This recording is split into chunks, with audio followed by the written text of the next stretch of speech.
সারা রাজ্য থেকে এখনো পর্যন্ত 2,25,000-এর উপর মেট্রিক টন ধান ক্রয় করা হয়েছে। 1,17,000-এর উপর কৃষক উপকৃত হয়েছে, আর এর জন্য কৃষকদের অ্যাকাউন্টে পৌঁছে গেছে 446 কোটি টাকা।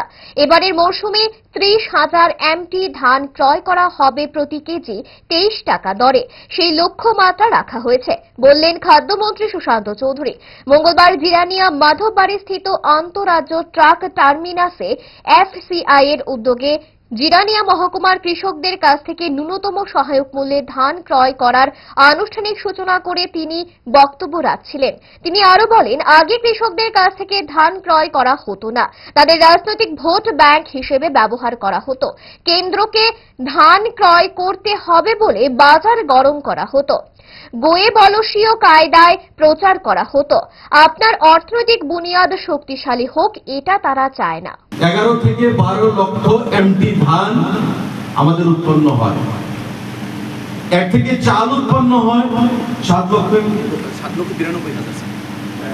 8 লক্ষ এমটি।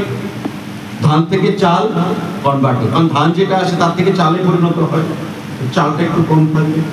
তো ভাবুন, আমরা কিন্তু খাদ্যশস্যে স্বয়ংসম্পূর্ণ।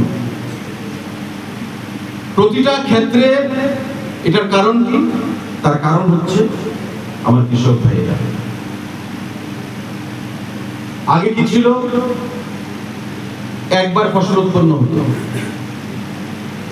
এখন ধান ক্রয় হচ্ছে দুবার। কৃষক ধান কাটছে, আবার কিছুদিনের মধ্যেই তার পাওয়ার টিলার নিয়ে, আগে লাঙ্গল ছিল, বর্তমানে পাওয়ার টিলার নিয়ে মাঠে চলে যাচ্ছে। আমাকে আবার ধান উৎপন্ন করতে হবে, সরকার ধান কিনবে। আমাদের সরকার গঠিত হওয়ার পর এই প্যাডি প্রকিউরমেন্ট যতগুলো সিদ্ধান্ত, যুগান্তকারী বা জনমুখী সিদ্ধান্ত জনগণের জন্য নেওয়া হয়েছে, প্যাডি প্রকিউরমেন্ট তার থেকে মধ্যে একটা অন্যতম যুগান্তকারী সিদ্ধান্ত আমরা গ্রহণ করেছি।